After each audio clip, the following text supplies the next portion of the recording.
Hello plant lovers and welcome to the Echinacea edition. Today we are going to plant this bare root packet of Echinaceas, which were from the trusty Wilko.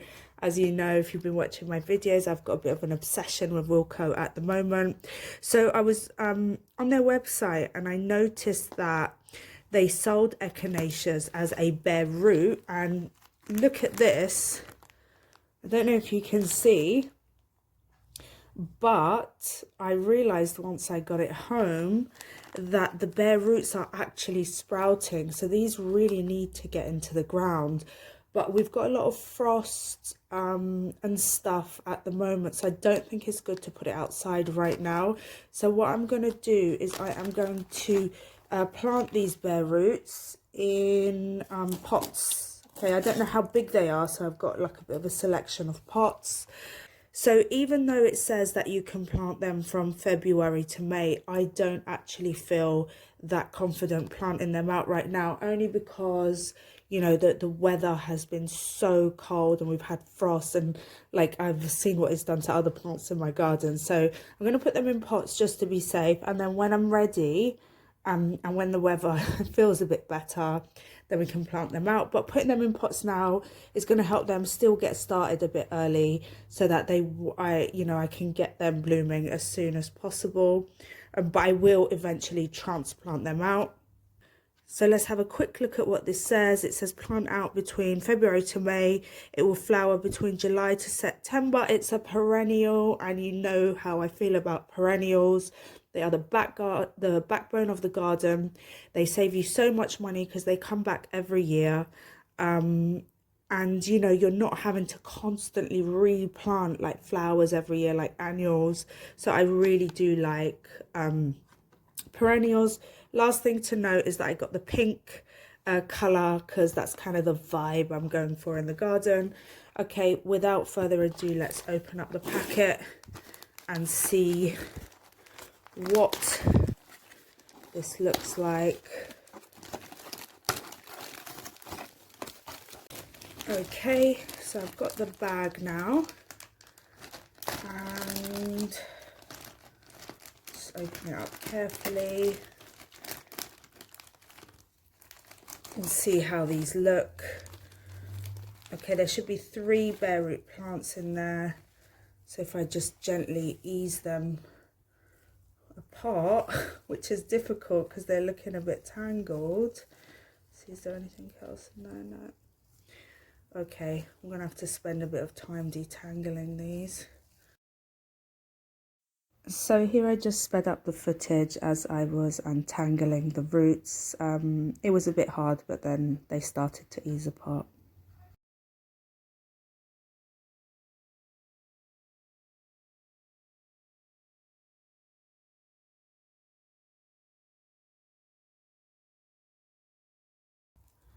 Okay, they are looking like extremely healthy specimens. Look at that. What I think I'll do is I'm just going to get a small bowl of water just to hydrate those roots quickly. Oops. Okay, so I'll be right back. Right, I've got a bowl of water here. So all I'm just going to do is just put the roots in like that, like so. Just because, you know, they feel quite dry, and I think the plant will benefit from doing that. Only for a few minutes, just while I plant. Okay, so I'm going to pop those just there for now, out of the way. Okay, so what I have in the potting tray is I've got just normal compost. I've got some perlite there on the side. I threw the leftover cocoa core, or coir, however you say it, from that was in the Echinacea bag into the soil, and I also had a little bit of cocoa core in there as well, which is my own cocoa core, which I rehydrated. So all I'm going to do is my favorite part. I am going to play with the soil.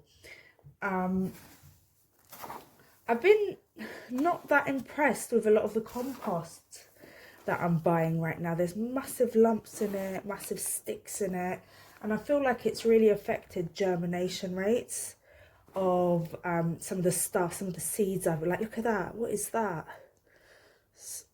Something very big and hard. That's what's coming in the compost these days. So if anybody knows of any good compost brands, obviously reasonably priced, nothing too expensive, I don't want to go bankrupt because of gardening, please share, because I think we'd all benefit from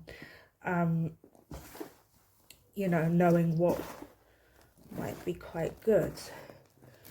Okay, so there we go. I'm mixed up, not perfectly. Okay, so all I'm gonna do, I got these pots from Wilko. They were pretty cheap. I think they were £1, £1.50 for 12. They are 9cm pots, and I've got these 10cm ones as well. These were, I think, for like £5 for £1 or £5 for £1.50. I can't remember, but I'll probably go for these ones, I think. And all I'm gonna do is just put, and this is just to get them going. They will be planted out later, or I might change my mind and I might put them in a, oh, that one probably needs less, or I might put them in a pot later. But this gives me a bit of flexibility and means that I don't have to kind of rush, which is good. So I've got, maybe I'll put a bit more. I've got the roots at the bottom right there, and all I'm just gonna do is just fill around the plant.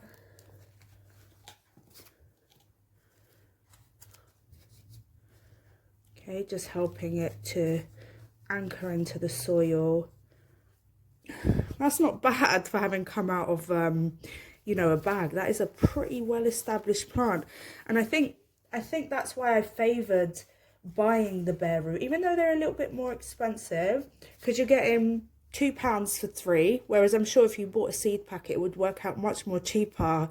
But you know, I don't want to grow everything from seed. I'm actually really liking the ease of being able to buy bare root, and to be honest with you, Wilko is really cheap, so you don't break the bank even if you want to buy like bare root or bulbs. So that's the first, that was the first. Look at the roots on that. At least they've been a bit hydrated now. They're quite big, these roots. But anyway, I'm going to tuck them in as best I can, and then just go around. And you know, I'm just going to keep them indoors near a window for a bit, and then hopefully maybe in a couple of weeks time I'll probably be ready to plant out, because I also need to clear the area in my garden where I want to put them, so the area is not even ready yet for them to go out. There's number 2, and then last one is number 3. That big stick in the compost, that's what I'm talking about. It's horrible. Okay, this one is kind of the smallest of them all. It's not as established as the other ones, but still looking very healthy.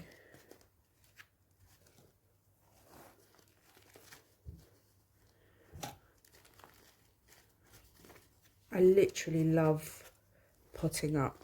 I think it's one of my favorite things of gardening. So satisfying.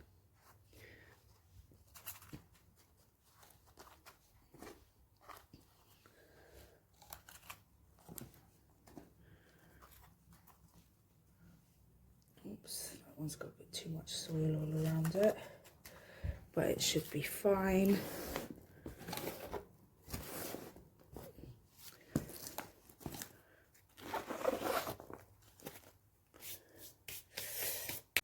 Okay, so here we are, and these are just how they look. The last thing I need to do is pop some labels in and then water them in. So if you haven't got your bare root plants in, it's probably around now you might want to think about either potting them up or putting them outdoors, obviously if you don't have frost. Okay, my daughter's laughing at me because I'm literally potting up this in the middle of the living room. So all that's left to do, and I think I've spelt it wrong, I probably have, is put the labels in. And these are my labels from my homemade labels out of milk bottles. I don't mind spending sometimes on the garden, but I don't really want to waste money on labels, so I just do my own DIYs. And all I need to do is water, and then we're good to go.